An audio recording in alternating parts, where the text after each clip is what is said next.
Na kati ya kopo bazalaki nango zali que non, il faut basa la touba mettre Kabila hors jeu le système politique. Bemba avait les problèmes avec ko postuler naé, ils avaient des effectivité. Aujourd'hui Katumba zaki na problème ya kozonga na mboka. Il y avait seulement deux personnes. Ou comme un pion majeur na kati ya Joana, Félix na Fayulu. Dans la théorie de l'encerclement, qu'est-ce qu'ils ont fait? Passi na yo, passi nanga, passi na biso. C'est-à-dire, ils ont joué un jeu là, même, baboya ka kokot sa Fayulu na kati ya kop. Fayulu la kota kopte. Te Fayulu la kota kopte. Mais non, na kati ya kop, na kati ya pa kop, na kati ya jeu basala ki wana. Yana kamere ba bendani. Passi na yo, passi nanga. Le but c'était quoi? Tant que Barojo a pouvoir, bazong sabatnu sur na kati ya jeu. Entre autres, Bemba na Katumba. Na mboka oyo nzaleza makasi et comme rata omoni ndinzi à l'équipe mbeni bobule. Car ma pa afinga ginani. S'occuper tchala mwana yembi en vrai ezambwakela.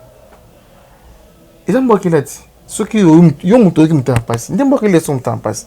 Pour so likambo za nango etali nango yo tata bwakeli yo. Est-ce que yo pour que non mambolo baniza nanga ba yembela yenzembo. Baloba que non asali ingrat. Tokobal c'est juste car ba fait de mots et de faits autour qu'on vivre entre les jeux politiques, il y a des coalisés wana. Tu comprends que non? Il y a des crimes économiques il y a des crimes de guerre commis dans ces pays. Et Batongo, Paebani. Des militaires étrangers devenus des Congolais. Et Napoko Bazongi Rwandais. Il y a eu des massacres au Salami Namboka. L'unique mouton na moya qui na kati na constellation na alobela mambetali rapport mapping c'est moga mokoyi parce que na combat oeza entre UDPS cash contre Kabila ezali combat d'intelligence de minembo le soin na société. Il y a des questions majeures oeza importance capitale au bazolo belangote pour na bango pour le moment il faut ba processer ça na Kabila mais Kabila peut rotika bango bongote Kabila il est devenu plus que Léopold II. Les contenus dans le pays, groupe Mokoboy, Mihibi, ba escroc, ba aventurier, ba chancelier Loropamba, ba sangani, pour nous même ça, qu'on faire quoi même ce que nous beaucoup zamabe, beaucoup ya malam. Na kati FCP ko connaissate hein. Vinaye sur le plan politique, il a sous laïté. Il a les armes, il a l'argent oui. L'ennemi du Congo zaka batomi balé. C'est Kabila, FCC na Rwanda. Après toujours la communauté internationale ba na sima. Maintenant, pour y arriver à quel rapport militaire à Angola pour pouvoir soutenir, c'est pour dire que non, tout s'est préparé à pire.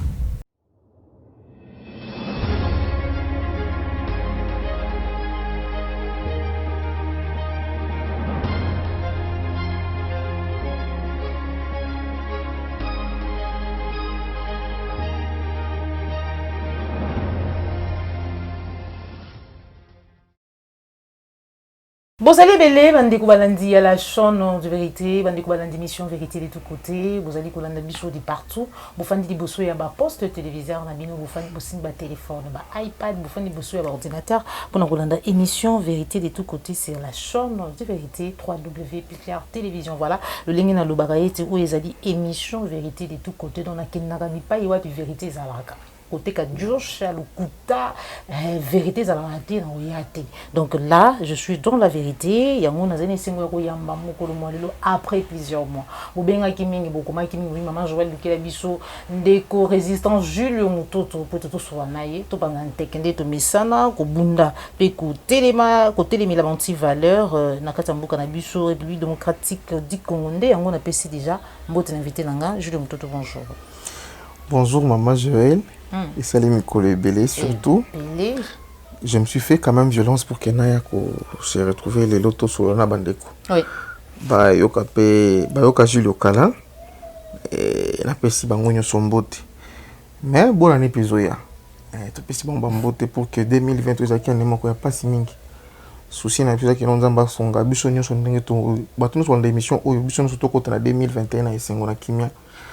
Na lobiko ba ko bela babika ba bazana ba problème bazona ba solution ba o mité meza ko tungisa na estomac na tension babika changement penda ya makasi Matondo mingi mona mboka Julio Mutoto surtout pour nous répondre à l'invitation na biso zaki na ba préoccupation na monsieur sur pour na Congo on dit ko répondre à l'invitation na biso bonne santé na santé za bien mingi ko lobeza te sauf que année où ils avaient année très difficile. Nous allons battre Kolobango, ils ont année où vraiment depuis Toza, depuis Nazana Bomoy, année où ils avaient passé le coup où ils étaient. Même à année où papa n'a pas fait que ça difficile par rapport à l'année où Covid-19 est embrayé biso, aventurisme politique ils ont embrayé mboka, gabégie financière ils ont espace, trahison ils ont espace, misala ils ont chômage n'en parlons pas.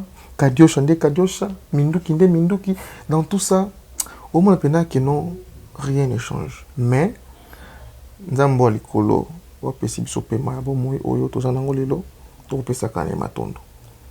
Et tout ça, toujours debout, peut continuer toujours combat, oyo, pour 2021, kobo sonati centenaire à Fumu Kimbango. Ouais. Centenaire à Fumu Kimbango, makambo eza esika wana, mona mboka Jules Mutoto réaction na yo, analyse na yo, tango ko mona to poko yoka, mona mboka Félix Antoine Tshilombo Tshisekedi ya uti Angola, to yoki kino asili ko sololana, mona mboka Nandeko. Moto pozali Nandeko Lorenzo Zoa ou Lorenzo azali président ya Angola eti armée angolaise ya ko soutenir ye, ko appuyer ye, ko sunga ye par rapport à la crise politique que tozali na yango. Pourquoi? Parce que toyebi était jusque là moto o azana na contrôle ya mapinga to pe armée na biso sana na Kabila, mais ye na Kabila en tout cas mbutu ezali lolenge tolobaka analyse na yo. L'analyse où parce que nous avons abordé ce jour même matin, mais tu as fait voilà. Tout ça, le fait que le président Félix a été en Angola pour localiser, il a mabé, il a malam, il a mabé, il a malam. Il a mabé, tu es bien très bien que nous passé un biseau récent. Ba corollaire ya ba action. Est-ce que ba kenon ton musée Kabila benga ba Namibien, benga ba Zambie, ba Zimbabwéen, obi ndenge bayaka bongo bazala na part ya mabele na biso quelque part bazo ba minéré toko boso na histoire te mais eza malamu discussion ina chuté na malamu ya appel wana ezali que na théorie de l'encerclement oyo basala na Genève tokenda tozonga mwasi mamuke ozongi Genève tozongi Genève après to betima 3 pas tozongi Kamere Katumbi Félix pasi na yo pasi nanga pasi nanga pasi na yo tozongi sima na kati ya cercle wana basalaka na otiko publier opinion libre moko wana na éditorial naza ko expliciter intelligentsia oyo ba meki ko sala mais jusque là ils a ko poser bango problème na compréhension na pas petit peuple les buts ya ko sangana ba bemba bakatumbi bango nyoso na comment on appelle ça na triomphal baloba que notre melimbo to melimbondo et moto melimbondo c'est-à-dire andimi liwa c'est-à-dire ils ont accepté à comme melimbondo devant des millions il y a ba amo ekufa devant ba millions il y a ba amo jana bomoi devant ba millions il y a ba jeunes au bazar ko en avenir lobby ba melimbondo yoka siko théâtre sike zaleli na kati ya kopo bazalaki nango zali que non il faut basa la tout ba mettre Kabila hors jeu le système politique. Bemba avait les problèmes avec qu'on postulait naé, ils avaient des effectivité. Aujourd'hui, quand on a un problème, il y a Kozonga Namboka. Il y avait seulement 2 personnes. Ou comme un pion majeur, dans la Johanna, Félix, Nafayoulou. Dans la théorie de l'encerclement, qu'est-ce qu'ils ont fait? Pas sinayo, pas sinanga, pas sinabiso. C'est-à-dire, ils ont joué un jeu là, mais baboya ka kokot sa Fayoulou na kati ya kop. Fayoulou la kota kopte. Te Fayoulou la kota kopte. Suite, Genève. Quand il y a un peu de Fayoulou, il y a une technique j'ai Robima. Félix a accepté pour dire quoi? Que Ndengeza Boye, le changement c'est Martin Fayoulou. Ok. Mais il y avait un sujet. J'ai mon batamaki na Sewana. Il faut tout bien nana, toi approcher. Parce que d'une part aussi, nous avons une compréhension, mais nous pouvons dire qu'on a une compréhension, on a ça qui oui, mais nous avons appuyé Félix, nous avons appuyé Nalinité jusque-là. Mais non, nous avons pas Jo Basalaki Wana, il y a une caméra Bendani, pas Sinayo, pas Sinanga. Le but c'était quoi? Tant que nous avons pouvoir, nous avons sur le jeu. Entre autres, Bemba Nakatumbi. Bakei, nous tous nous le savons. Vérité, c'est Yeba Nango. Oh, tous Yeba, nous toujours maintenir que nous faillions gagner les élections. Abou, Tia. torompe mambere ndengelekani. Maintenant na kati ya théorie on est encerclement. Ils ont bien joué. Torobakeno Félix a dribblé qui Lamuka. Lamuka en vrai ils ont dribblé des Fayulu. Parce que côté qui Fayulu na kati ya copte. Pour Fayulu pas côté copte selon ce que il nous a dit ça, il y a mon président Fayulu. Ba ekoya ana Kinshasa. Félix a du pouvoir na ndengelekani. Ba pesi nyonso. Abandi ko wangana. Il s'est fait peut-être en quelque sorte tout le monde a moins zoba mon boy pour que assez racheter permis na Kabila. Mais les ministres autour de Bakeno Kabila en a dos du mur. Hein. En quelque sorte. Sur l'andi ba discours à Kabila au ibimaka na Jeune Afrique, on peut comprendre que non azara na ba baté, azara ni koloba. Mais bon man na silence pour que tu comprennes que non azara muto amela makambo non, il souffrait. Na kati ya jeu wana, lelo otoke na consultation. Consultation wana maman ezani. Et bombi makambo bien na kati. D'après moi, si ça ne tenait qu'à moi, consultation singela que c'est la consultation moko populaire. Au moins ba cadre politique nous soit bien ça qui on fait batika banana. Ah bon? Oui. Il fallait le président Félix à qui en contact la population. Lelo oyo, posant ba question ils a belé, oyo ba tunso ba kenda ko na ba lobeli ngote. Bravo, na papa na mokwege. Rapport mapping. Il y a des crimes économiques et il y a des crimes de guerre commis dans ces pays. Et Batongo, Paebani. Des militaires étrangers devenus des Congolais. Et Napoko Bazongi Rwandais. Il y a eu des massacres au Salami Namboka. L'unique mouton qui a été dans la constellation a le rapport mapping, c'est Moga Mokoyi. Mais pourtant, le président Martin Fayulu, le temps a embarqué, ça a été quand on a expliqué que non et l'autre bosengel bosala bon militer beaucoup plus rapport mapping on est là l'autre et bombi et qu'on permettre à ce que justice moko za pour que ba kanga bato nyoso makile bato nyoso ba kufa wana o ba ye ba chubi mbeyal bo abimisi moi na ba violer makile bato wana et trouver justice mais tant papa moko gaye qui pas président Félix a lobby ango rapport mapping il faut ça la bien établi théorie d'encerclement et si kasikoyo naza ko sepela nango zani. Comment on a Bemba aye Katumbi aye ba bengsi batu baye wana na consultation là. C'est là je comprends que Félix ne faisait rien sans sur na batu wana. Non, tu n'as pas corps ba dit nyonso wana Félix ne faisait rien sans que batu wana bayeba. Sauf Fayulu nazaki na kati ya masolo wana te.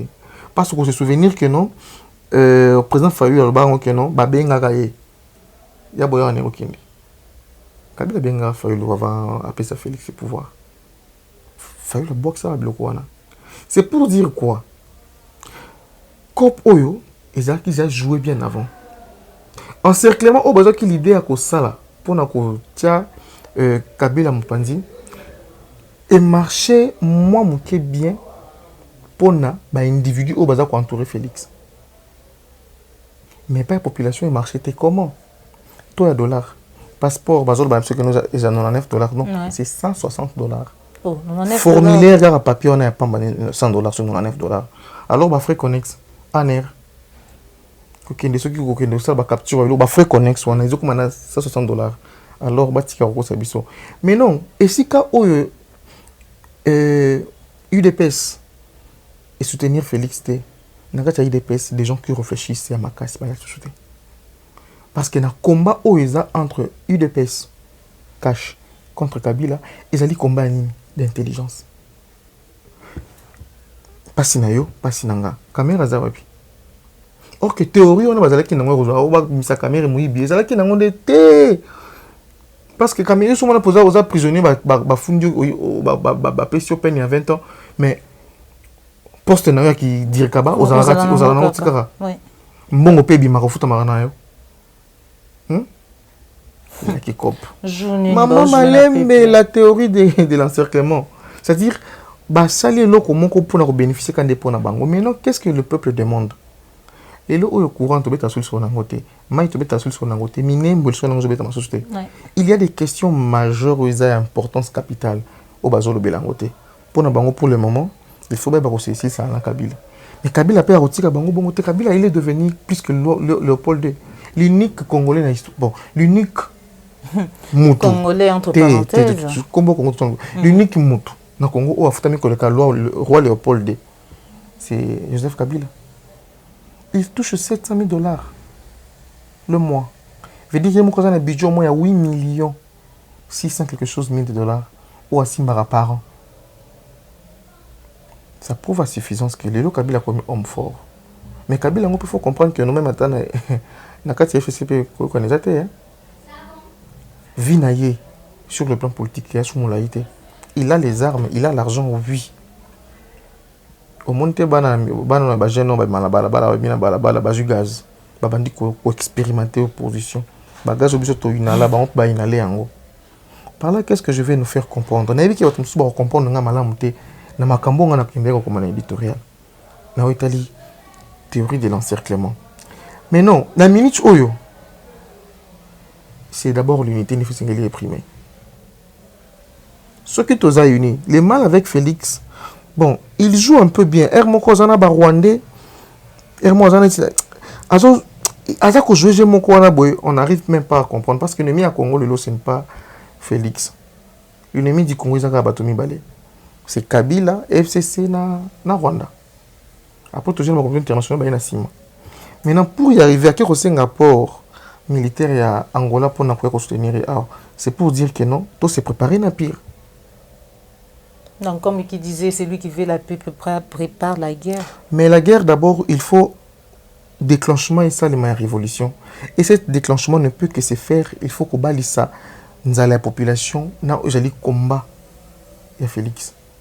Dès lors que tu as 14 000% qui nous ont la population, nous avons le combat d'intelligence. Nous avons bimé sa population. Nous avons combat. Nous avons isolé Félix pour qu'il battre très facilement sur le plan stratégique.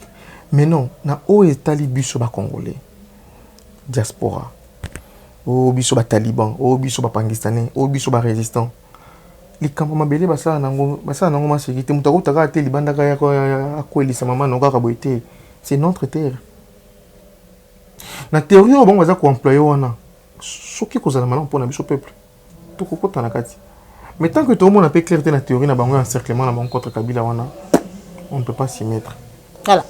On ne peut pas s'y mettre, tout avancer, mon amour, tout le bélo, comment passer n'a scenario. Mon suite, il y a comment ça s'appelle Vital Kamere. Kamere Azobima. Salaire, Azobima. Kamere Azobima maman. L'obi tu es bengi non? Tanzanie va bengi. Balmi. Mais faut ba conteneur il y a ba nani abilo kona. Il faut faire les ça récupérer, on va récupérer automatiquement. Pour récupérer, il faut que Vital Kamere. Non, qu'on récupérer dans le sens que ceux qui va récupérer automatiquement que notre dossier va finir les caméras, il y a bon il va maquiller il y a quoi? Les caméras Rozonga parce que selon eux les rumeurs hein, les informations c'est rumeurs dans le bien ou bien ça rumeurs mais que les autres bon on a fait ça à Sokoli nani entourage c'est-à-dire conseiller na ming bolongo ba chanceux logo pamba na ming bolongo ba bolo mbongo ba chanceux logo pamba bolo mbongo ofele ba olongo voilà merci beaucoup mon amour et caméra Rozonga na poste na wana. Pour arrosonga physiquement pour déjà jouer un bongo mais est-ce que est-ce que ça la peine en prison c'est ça la question on doit aussi se poser ce que ça réellement en prison ça libanda voilà toi avancé on a pas promesse il y a mon amboka président Félix Antoine Tshisekedi qui était déjà au pouvoir une fois arrivé au pouvoir à kanga ba kacho ba ner et tout et exister de sous-souté parce que azali mutu à linga à sepela ko yoka te que no ba kanga ki mutu songolo ko pakala parce que a critique qui acte tout peut critiquer qui mokonza mboka interpellation mama chala mwana to kaki ki nota za ki relâcher lobby mais kasi lundi ba relâcher et là on y bazo reprocher parce que titre on dit mon ezali ingratitude ça tanga kombo moto makati na mboka oyo nzaleza makasi et comme rata au moni ndindi à l'équipe mbeni bobule car ma pa afinga ginani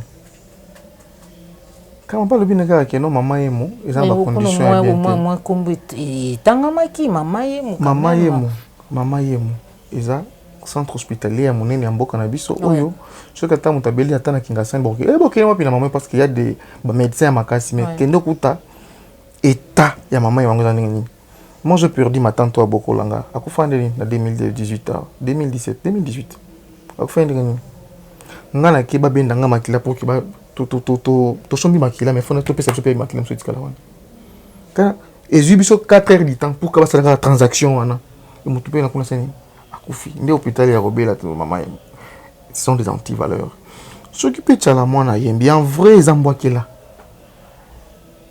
ti soki yo mutu ki muta passe ndembo ki leçon muta passe pour so likambo za nango etali nango yo tato abwakeli est-ce que yo pour que non mambolo baniza nanga mais du fait que IDPS na cache IDPS na fait c'est ba vérité vérité ebani que non kabu ya kutu mo alobango na tangi kombo na ye alobango ba image ezali Kabila taille na gauche taille na droite amoni parti politique mon côté ya malonga na mboka oyo bondi lokola IDPS apesa bon pouvoir est-ce que ça m'a pas na monanga c'est ce que de malwa ibimaka na bango mo na kata na 12e kuna et soki lelo bato Kabila waza pembe na Kabila ba moni que non Félix a joué ndombolo azobina ndombolo likolo moko atiki likolo moko mpanzi contre bango ba yembela nzembo baloba que non asali ingrat tokobali ça juste car ba fait de mots et de faits autoza ko vivre entre les jeux politiques qui y a des coalisés wana to comprendre que non eza bambo kela mais à mon humble avis nazomona nulle part jusqu'à chalamona tan combat Félix ni combat Julio ayembi ne car ingratitude je sais que soit bon pourquoi mais en vrai les hommes bien avertis bato bazana ko comprendre ndenge ezaleli pour biso pa na biso naza mo mukia na mongo ba na mongo to yembaka mingi et côté ba mboka pe to sakanité mais na ngambo na ngase que moi je retenu ça moi qui côté wana ndé beti su bango mais ce qui est dommage ba fuli chala mwana et ako pe ko pena maman na opposant parti bango mwana les bandi musumi ko loya bati ba pese pena ba fuli makasi mais du fait que non ils allaient camber chintu chetu mwana etu et les kanangote esu ko nzela il y a un moment qui va vous dire que bango pour parce que va trouver na bango na kati wana les faits vous allez interpeller par un au déjà to yibi que notre mukunzambo galoba que notre y une fois accédé au pouvoir interpellation ma interpellation zo ba interpeller ba to comme tout ça ba marche à mambo Italie Rwanda ambassade Rwanda on n'était pas interpellé maman to vanda na biso ka to la révolution populaire ya tu vas remettre pendule dans l'heure. Voilà, pour finir, mon amboka Jules Mututu, le pays va très mal, vraiment très mal. Le pays ne va pas mal. Les contenus dans le pays, groupe Mokoboy, Mihibi, ba escroc, ba aventurier, ba chancelier Lopamba, ba sangani, pour nous faire quoi même ce que nous mboka zamabe, mboka malam. Voilà, Jules Mututu, réduction des comptes, c'est Salamaki et Kassina Katina Yango, constamment, Yamaka, c'est Salamabi, c'est une toute première fois, Namboka Nabicho et Salamatope, gouvernement, Moko, Ezala Lulengi Oyo, plus de 500%, il y a dépassement budgétaire, na primature. Na Ezala, dépassement. Na Ezala, dépassement, tu penses que tous qui sont des ministres là-bas, baza basantou. Miyibi. Comment on va conseiller ba ministre, ba député, ba sénateur. Ba miyibi. Moyibi na bango nzela que no dépassement ni sala makasi na présidence. Moyibi na bango euti wapi? Est-ce que nini yango ata à l'écart pour bango dépassement non? Nini yango basi basali pour na ko trouver les biso petit peuple la solution. Na Italie qualité car elle pas azam bon gouvernement en vrai dire ezamawa coalition oyo eza pona bolama PPT et les actes le lingue mo exposer primature ya ko exposer présidence oyo moni 5 ans oyo ils a 5 ans moko to eleki na ngwa na omoni avant bolia ba ona babiloko mais sinon que no bozana moi biscuit botafuna wana 7 heures mais bosu to ka boy 0 heure bolier pété bolali bongo ndé 5 ans lekeli biso ka bo na to ko c'est 50 ans mais ils ont pour 3 ans dans un mois. Moi je pense que na makambo ya basele ya la goli ba finganiza absence d'un leadership au sein il y a coalition na bango ndé pesa nyonso wana parce que Félix Antoine Tshilombo Tshisekedi a gagné réellement les élections au la main ma bêtise au to mon angote et ça libala ya ka to vanda tata so ba polio mbata okende wapi. Ok, nous sommes arrivés à la fin de notre émission. Moi, Mboka Jules Mutoto. Maintenant, Domingue pour répondre à l'invitation. Nabiso Matoko Kabouanati sans toutefois qu'il n'a posé Mutuna Oyo. Fabrice Pouela, Azali Bongo député, a porté plainte contre Janine Mabundu Azali Mukondi. Il y a Assemblée nationale, il y a Koukamba Bango. Maman Joël, pardon. Maman Joël, non, tu peux continuer question na yo. Le Conseil d'État à répondre à Mituna ou Bako Akizi. Non, Maman Joël. Autant que bon, il y a Pouela, non? Est-ce que Baro bête absolument sur la minimum pour Mabundu dans Toki Nangwapi? Nous, on veut qu'on nous parle de minimum sur Guinée. Oh, mais ils ont ça un bateau. Baro ça biso banani. Est-ce que quand tu vends des pendants, tu vends des cabotos, il faut que tu aies oui, c'est bien bon. Mais des questions majeures, on m'a belé à minimum. Pourquoi on n'en parle pas? Un rapport m'a pingé pour le Belangote. À la députée, c'est du n'importe quoi. Voilà. Merci beaucoup du n'importe quoi. Mon amour, Jules Mutoto, comme la seule émission à Bissou, Matondo Mingi, pour nous répondre à l'invitation à Bissou Mokomolelo. Message, je n'ai pas moukousé na baimbo kanyo soit vous allez bakou à Kolanda, au numéro de téléphone pour vous avoir Merci beaucoup, Maman Joël. Matondo Mingi na yo, pour te passer ngali bakou et yakoya kolekana na kati ya Plus Clair Télévision. Et salut moi Mikolo na komona na tia solo. Tout ça na kati ya kokoma Mikolo, tout tout moment qu'on réfléchir na lolenge kan tout singi tout ça la mesure en 2021. Boba zali komona ngati nazali.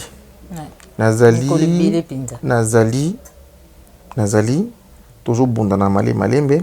Il y a un blom sur moto bimsangwa wa izate, mais on travaille. N'enga coulisses avec des amis, toujours réfléchir encore pour na kotala ning toko sala. Et là comment on a reçu na bande kona biso toko na 2021. To simba na maboko. Si ndeko simba ndeko na yo to sangisa mayele Congo tozonga na unité. Ce qui toza biso no toza unis Rwanda ils est l'autre côté, communauté internationale ils est l'autre côté. Maintenant que toza na biso ka na kacha ba guerre tribalisme, népotisme et que ça la passer pour namboka. Mais sinon ba obalanda ngai ba oyebi que non Julio za ya bango ba yeba que tozali. Nous sommes des résistants et tu pas journaliste hein. C'est-à-dire on a zonga journaliste. Voilà. On a résistant, on a journaliste. Ils ont mis en tangeli.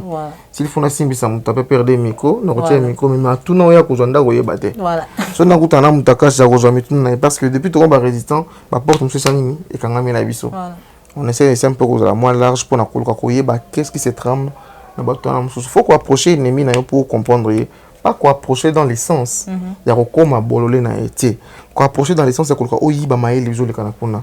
Au moins on a des amis au bazali moi na kati bazako ko yeba moi mingi bazako fungula biso on a des abonnés en 2021 photo sur la structure mususu boye ou to robenga na to sali boye. Mais ce que je vais dire aux gens 2020 c'est là qu'il y a un moment très difficile.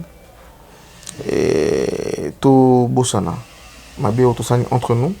To trouver espace ya ko limbisa to fungola motema pona ko yamba bolamu ba moment ya difficulté à makacho l'équipe par rapport à social to chango na sima mu Congo mais to accès vision na biso pona avenir mbogo za lolenge kani to accès vision na biso pona mambo Italie ko shungana to lingana sans que bolingo ce que bolingo za te to ça le moment longa te les Rwandais nous matent parce que nous Congolais tous na bolingo te mais moi je crois total ndenge consultation na bango aussi là total la suite ni ba ko bimisa biso et de là to ba ko accès maintenant compréhension na biso sur angle mususu ya combat mais na pesi mbote na ba diaspora nyonso bon comprendre que discours na comme discours moko espoir discours eza nango ya combat mais tout ça espoir que kosimba c'est kosimba dans quel sens centenaire eza en 2021 disque to vandeli wana total ma commune ni fumo kimbango le ba pour délivrance mboka. Et ni singeli salem na comprendre tactique des jeux à kouleka na mboka na biso faut comprendre ba anglais nyonso. Félix aza mokonzi ya mboka par l'accord au asalaki na Kabila.